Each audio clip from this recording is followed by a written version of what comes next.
వ్యవస్థ మొత్తం క్షీణించుకుపోతుంది. మన శరీరంలో కూడా మన నరాలు బలంగా ఉంటేనే మన ప్రతి అవయవానికి మన నరాల ద్వారా రక్త ప్రసరణ అయితే ఉంటుంది. మన మెదడుకు, మన గుండెకు, మన కిడ్నీలకు, మన లివర్కు మన నరాలు గట్టిగా ఉంటేనే, నరాలు బలంగా ఉంటేనే ప్రతి వ్యవస్థ ద్వారా మరి నరాల ద్వారా మరి రక్త ప్రసరణ జరుగుతూ మరి మనం దృఢంగా ఉంటాం, గట్టిగా ఉంటాం. అలాంటి నర వ్యవస్థని దెబ్బతీస్తుంది. అలాంటి నరాల వ్యవస్థని దెబ్బతీసి నిన్ను శవంలాగా తయారు చేస్తుంది. నువ్వు పనికిరాని వాళ్ళగా తయారు చేస్తుంది. నిన్ను పిచ్చర్లాగా తయారు చేస్తుంది. నువ్వు రోడ్ల మీద బట్టలు చింపుకొని ఎంటికలను వీక్కొని తల్లి తండ్రిని గుర్తుపట్టకుండా తిరిగే రకంగా నిన్ను ఆ స్థాయికి దిగేర్చి నిన్ను చివరికి ఏం చేస్తుంది, వైకుంఠధామం పంపే ఏర్పాటు చేస్తూ ఉంటుంది. అంత భయంకరమైన మహమ్మారి. గంజాయి జోలికి మీరు పోవద్దన్నా, ధూమపానమంటే దూరం ఉండాలన్నా. గంజాయి జోలికి మీరు పోవద్దన్నా, ధూమపానమంటే దూరం ఉండాలన్నా. గంజాయి మహమ్మారి మతిని కూడగొడుతుంది, అపరిచితుడి లాగా నిన్ను ముందుకు నడిపిస్తుంది. అపరిచితుడిలాగా నిన్ను ముందుకు నడిపిస్తుంది. అపరిచితుడిలాగా నిన్ను ముందుకు నడిపిస్తుంది. అమ్మా నాన్న అక్క చెల్లి బంధాలను మరిపించదు. ఎంత దారుణం తెలుసా? అమ్మను మరిపించదు. అమ్మను కూడా గుర్తుపట్టాడు వాడు. కన్న తల్లిని కూడా గుర్తుపట్టాడు. పరిస్థితి తీసుకొస్తుంది. కన్న తండ్రిని గుర్తుపట్టాడు. దూరపట్టిన అక్క చెల్లెలను గుర్తుపట్టాడు. అంత దారుణమైన పరిస్థితి తీసుకొస్తుంది. గంజాయినే మతిని పోడగొడుతుంది, అపరిచితుడి లాగా నిన్ను ముందుకు నడిపిస్తుంది. అపరిచితుడిలాగా నిన్ను ముందుకు నడిపిస్తుంది. అపరిచితుడిలాగా నిన్ను ముందుకు నడిపిస్తుంది. అమ్మా నాన్న అక్క చెల్లి బంధాలను మరిపించది. అమ్మా నాన్న అక్క చెల్లి బంధాలను మరిపించది. మతి స్థిమితం లేని వాడిగా నిన్ను మార్చది. గంజాయి జోలికి మీరు పోవద్దన్నా, ధూమపానమంటే దూరం ఉండాలన్నా. గంజాయి జోలికి మీరు పోవద్దన్నా, ధూమపానమంటే దూరం ఉండాలన్నా. గంజాయి దమ్ము కొడుకు మరణము నీ దరికి చేరు. నిన్ను కన్నా తల్లిదండ్రికి దుఃఖాన్ని మిగులుతుంది. కన్నా తల్లిదండ్రుల దుఃఖాన్ని మిగులుతుంది. నిన్ను కన్నా తల్లిదండ్రుల దుఃఖాన్ని మిగులుతుంది. ఒక ఇంట్లో ఒక కొడుకు పుట్టిందంటే ఆ తల్లిదండ్రులు ఎన్నో గొప్ప గొప్ప ఆశలు పెట్టుకుంటారు. రేపు నా కొడుకు చదువుకోవాలి, గొప్పవాడు కావాలి, ఒక గొప్ప ఇంజనీర్ కావాలి, గొప్ప డాక్టర్ కావాలి, ఒక కలెక్టర్, ఒక ఐఏఎస్, ఒక ఐపీఎస్ కావాలని చెప్పి ఎన్నో కళలు కంటారు. మరి అన్ని కళలు కంటున్న ఆ తల్లిదండ్రుల కోరికలను మరి అరియాసం చేసి ఈ రకంగా ఈ వ్యసనాలకు గురై మరి వాడు రోడ్డు మీద పడిపోయి ఆ చివరికి వైకుంఠధామం పడితే తన బిడ్డ వాళ్ళు కన్నా ఆ తల్లిదండ్రుల కన్నా బిడ్డ వాళ్ళ కళ్ళ ముందే వైకుంఠధామం పోతే ఆ తల్లిదండ్రికి ఎంత క్షోభ ఉంటది, వారికి ఎంత దుఃఖం ఉంటది, ఎంత బాధ ఉంటది. ఒక్కసారి మనం మననం చేసుకోవాలి. గంజాయి దమ్ము కొడుకు మరణము నీ దరికి చేరు. నిన్ను కన్నా తల్లిదండ్రికి దుఃఖాన్ని మిగులుతుంది. కన్నా తల్లిదండ్రుల దుఃఖాన్ని మిగులుతుంది. కన్నా తల్లిదండ్రుల దుఃఖాన్ని మిగులుతుంది. గంజాయిని తరిమివే నడుము కట్టి నడుస్తాము. గంజాయిని తరిమివే నడుము కట్టి నడుస్తాము. తెలంగాణ యువతకు బంగారు బాటలేస్తాము. గంజాయి జోలికి మీరు పోవద్దన్నా, ధూమపానమంటే దూరం ఉండాలన్నా. గంజాయి జోలికి మీరు పోవద్దన్నా, ధూమపానమంటే దూరం ఉండాలన్నా. ధూమపానం అంటే దూరం ఉండాలన్నా. గంజాయి జోలికి మీరు పోవద్దన్నా, గంజాయి జోలికి మీరు పోవద్దన్నా. ధూమపానమంటే దూరం ఉండాలన్నా. ధూమపానం అంటే దూరం ఉండాలన్నా. తల్లిదండ్రులు ఇప్పుడు గంజాయి గురించి చెప్తారు సార్ వాళ్ళు, పాట రూపంలో చెప్తారు మంచిగా. మనం ఎక్కడ తప్పు చేస్తున్నామంటే మన పిల్లలు తాగుతున్న విషయం మనకు తెలుసు, కానీ బయటికి ఎవరు చెప్పట్లేదు. అవునా? ఎందుకు చెప్పట్లేదు? మన పిల్లల్ని మనమే చెడు బాట పట్టేలా చేస్తున్నాం. బయటికి పడితే ఏమైపోతుందో, మా పరువు పోతుందో అనుకుంటున్నారు. కానీ మేము దొరకబడితే కేసులు అయ్యి వాళ్ళ జీవితాలు నాశనం అవుతున్నాయి. అది ఎవరు గమనిస్తలేదు. మీరంతటా మీరు మా దగ్గరకు వచ్చి చెప్తే, ఇలా మా వాడికి అలవాట్లు ఉన్నాయని చెప్తే మేము కొంతవరకు అని తీసుకొచ్చి కౌన్సిలింగ్ ఇవ్వడము, లేదా రీహాబిలిటేషన్ సెంటర్స్ ఉంటాయి అక్కడికి పంపించడము, ఇలాంటివి చేస్తుంటాము. అంతేగాని మీరు దాచిపెట్టి బయటికి తెలిస్తే మా పరువు పోతుందని చెప్పేసి ఎవరు చెప్పట్లేదు. ఇట్లా మన పిల్లలు పాడైపోతున్నారు అంటే దానికి సగం కారణం తల్లిదండ్రులే. వాళ్ళు గారాబంగా చేసి, ఎక్కువగా అమ్మలు కొడుకు తిండి తింటలేదు అని ఆలోచిస్తున్నారు. వాడు ఇంటికి ఏ టైంకి వస్తున్నాడో, పాప ఎక్కడికి పోయి వస్తున్నాడో, ఒక ముద్ద అన్నం తిన్నాడా లేడా అని చూస్తున్నారు. వాడు బయటికి వెళ్ళి ఏం తినొస్తున్నాడు, ఏం తాగి వస్తున్నాడు అని ఎవరైనా ఆలోచిస్తున్నారా? గట్టిగా అడుగుతున్నారా? ఎవరు అడగట్లేదు. మొన్న మన దగ్గర కేసు అయింది కదా, ఒకటి గంజాయి కేసు. అందులో ప్రతి ఒక్క దాంట్లో పేరెంట్స్ తప్పే ఉంది. పేరెంట్స్ ఎవరు భయం చెప్పట్లేదు. వాళ్ళకి భయం చెప్పకపోతే వాళ్ళ భవిష్యత్తే కదా మీరు నాశనం చేసేది. ఫస్ట్ మీరు చెప్పాలి. మీరు మాట వినకపోతే మా దాకా తీసుకురావాలి. మేము వాళ్ళకి భయం ఏంటో, వాళ్ళ ఫ్యూచర్ ఏంటో, కేసులు చేస్తే ఎలా ఉంటుంది అని చెప్పి వాళ్ళకి కౌన్సిలింగ్ మేము ఇస్తాము. కానీ మీరు బయటకే తీసుకురావట్లేదు అని చిన్న చిన్న విషయాల్లో కూడా గొడవలు పెట్టుకుంటున్నారు. కళా బృందం టీం వాళ్ళు చక్కగా చెప్పారు. చూసారా మనం ఎట్లా నేరాలు చేసుకుంటున్నాము, గొడవలు పడుతున్నాము, అవి ఎక్కడ వరకు దారితీస్తున్నాయి అండ్ సైబర్ నేరాల గురించి. ఫోన్లు ఎట్లా, ఫోన్ మంచికి పనికొస్తుంది, చెడుకు పనికొస్తుంది. కానీ మనం ఎక్కువ యూజ్ చేసుకునేది దానివల్ల చెడిపోవడం తప్ప బాగుపడే లక్షణాలు ఎవరికి కనిపిస్తలేదు. యూత్ పిల్లలు ముఖ్యంగా చెడిపోయేది కూడా ఈ ఫోన్ల ద్వారానే. ఆన్లైన్ గేమ్స్ అన్నాం, కానీ వేరే డిఫరెంట్ గేమ్స్ ఆడుతున్నారు. చాటింగ్స్, ఇన్స్టాగ్రామ్స్, ఇలా యూత్ చెడిపోతున్నారు. తెలియని పెద్దలేమో వాళ్ళకి వచ్చే ఫోన్ కాల్స్ ద్వారా, ఫేక్ కాల్స్ ద్వారా ఓటీపీలు చెప్పి వాటి వల్ల వాళ్ళు ఇబ్బంది పెడుతున్నారు. ఎక్కువగా మనకి నష్టమే కనిపిస్తుంది ఫోన్ ద్వారా. మంచి ఉంది, మనకి ఎక్కడా దొరకదు. మన అరచేతిలో ఉన్న ఫోన్లోనే ప్రతి ఒక్క సమాచారం దొరుకుతుంది. దాన్ని ఆ విధంగా యూజ్ చేసుకోవాలి మనం. కానీ మనం వేరేలాగా యూజ్ చేసుకుంటున్నాం. ఇంకా ఎటువంటి సమస్యలు ఉన్నా ఇట్లా మేము చెప్పేది ఎలా ఉంటుందంటే ఒక 5 నిమిషాలు చెప్తాము.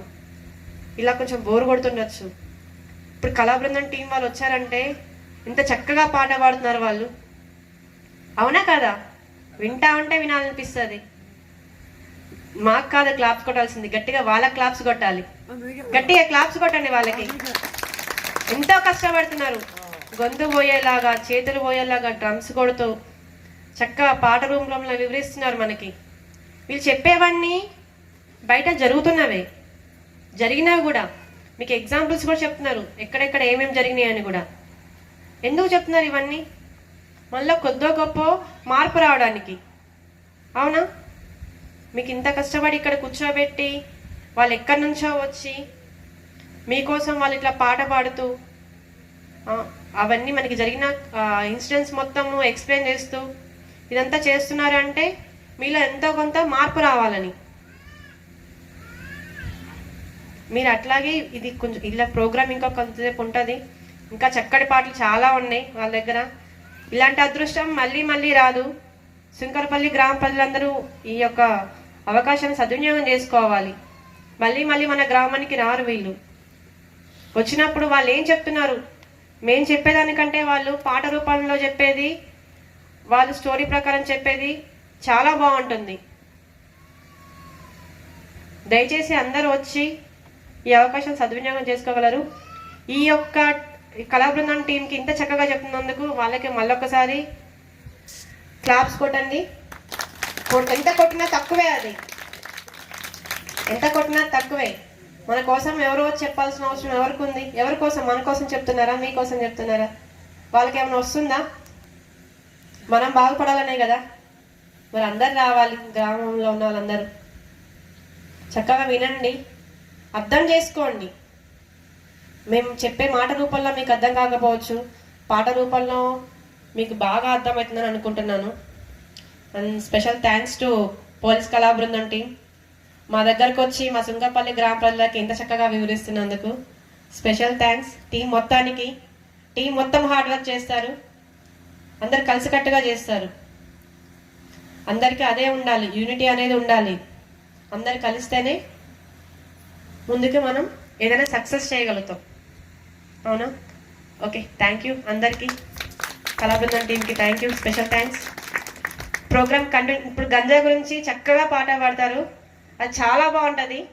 ఇలాంటి పాటలు వాళ్ళ దగ్గర చాలా ఉన్నాయి, మీకు ఎంత ఓపిక ఉంటే అంతవరకు ఉండి చెప్తారు. ఓకేనా, చక్కగా వినండి, అందరూ రండి. కూడా పోలీస్ స్టేషన్ దాకా తీసుకెళ్తారు, అక్కడ పరిష్కారమే మరి సమస్యను కూడా కోర్టు దాకా తీసుకెళ్తా ఉంటారు. మనం కొంచెం ఓర్పుగా ఉండాలి, మనం సంపాదన మనం కాపాడుకోవాలి, మనం ఒక పద్ధతిలో ఉండాలి, ఒక డిసిప్లిన్ గా ఉండాలి. అంటే మనం చక్కని ఓర్పుతో ఉండాలి, ఓర్పుతో పని చేసుకుంటూ ఉంటే మరి దానంతా దాని అన్ని రకాల పరిస్థితులు సద్దిమరుగుతూ ఉంటాయి. మనం చక్కటి అవకాశం మనకు ఉంటుందని తెలియచ్చు. గిట్ల కాడ, కాలువ కాడ, నీళ్ల కాడ కొట్లాటలు పెట్టుకుంటే ఏ విధమైన నష్టాల బారిన పడుతూ ఉంటాం, ఏ విధంగా ఉంటూ ఉంటాం. ఒక్కోసారి మనం ఒక చిన్న పాటలో విందాం. ఏ విధంగా ఉంటుందంటే అన్నదమ్ములు శత్రువులు అవుతారు, అక్కా జనాలు శత్రువులు అవుతారు, బంధువులంతా కూడా శత్రువులు అవుతారు, కొట్టుకుంటా ఉంటారు. చిన్న ఆలోచన క్షణికావేశంలో కొట్లాడుకుంటా ఉంటారు, రక్తపాతాలు చెందిస్తూ ఉంటారు, తర్వాత బాధపడుతూ ఉంటారు, కోట్ల చుట్టూ తిరుగుకుంటా, పోలీస్ స్టేషన్ చుట్టూ తిరుగుకుంటా, రకరకాల నష్టాల బారిన పడుకుంటా. మరి అవన్నీ ఆ నష్టాల బారిన పడకుండా ఉండాలంటే క్షణికావేశాన్ని కొంచెం తగ్గించుకోవాలి, కొంచెం ఆలోచన శక్తి పెంచుకోవాలి మన లోపల. అంటే మన మనసు దృఢంగా ఉండాలి. కొంచెం ఆలోచన శక్తి రావాలంటే దానికి తగ్గ కొంచెం ఎక్సర్సైజ్ చేయాలి, కొంచెం రకరకాల పద్ధతులు పాటించుకొని మనం అందరం కూడా హాయిగా ఉండొచ్చు. అవి ఏ విధంగా చేసుకోవచ్చు, మరి ఈ రకంగా మనం కొట్లాడుకుంటూ ఉంటే మన పల్లెలు, మన గ్రామాలు ఏమైపోతాయి, మనం ఏ విధంగా ఉండాలి అనేది ఒక చిన్న పాటలో మనం విందాం. ఎక్కడ చూసినా కూడా మొన్నటికి మొన్న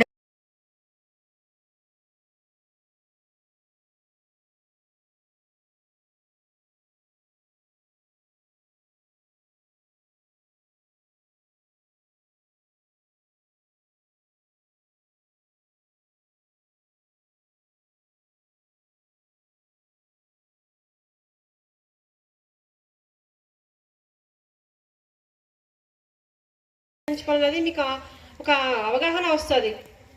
మీకోసం అంత కష్టపడి రామగుండం నుంచి వచ్చారు కదా, మీరు మీ ఇంటి దగ్గర నుంచి రాలేరా, శంకరపల్లి నుంచి రాలేరా? చెప్పండి, మీకోసం కదా మేము ఇక్కడికి వచ్చింది. రావాలి దయచేసి, శంకరపల్లి గ్రామ ప్రజలందరూ మీకోసం పోలీస్ కళా బృందం వారు మీలో అవగాహన కల్పించడానికి రామగుండం కమిషనరేట్ నుంచి వచ్చారు. దయచేసి ఈ అవకాశాన్ని సద్వినియోగం చేసుకోగలరు. ఓకే, ఈ మన రామగుండం కమిషనరేట్ నుంచి వచ్చిన ఈ కళా బృందం టీం అందరికీ స్పెషల్ థ్యాంక్స్. మా యొక్క శంకరపల్లి గ్రామంలో ఉన్న వాళ్ళందరికీ అవగాహన కల్పించి వాళ్ళకి ఎటువంటి గొడవలు ఎలా వస్తే ఎలాంటి వాటిని ఎలా వినియోగించుకోవాలి, అంటే సద్వినియోగం చేసుకోవాలి అనేవి మీరు పాట రూపంలో మంచిగా ఎక్స్ప్లెయిన్ చేయాలని కోరుకుంటున్నాను. దయచేసి మా శంకరపల్లి గ్రామ ప్రజలను కూడా మార్చాలని కోరుకుంటున్నాను. Thank you.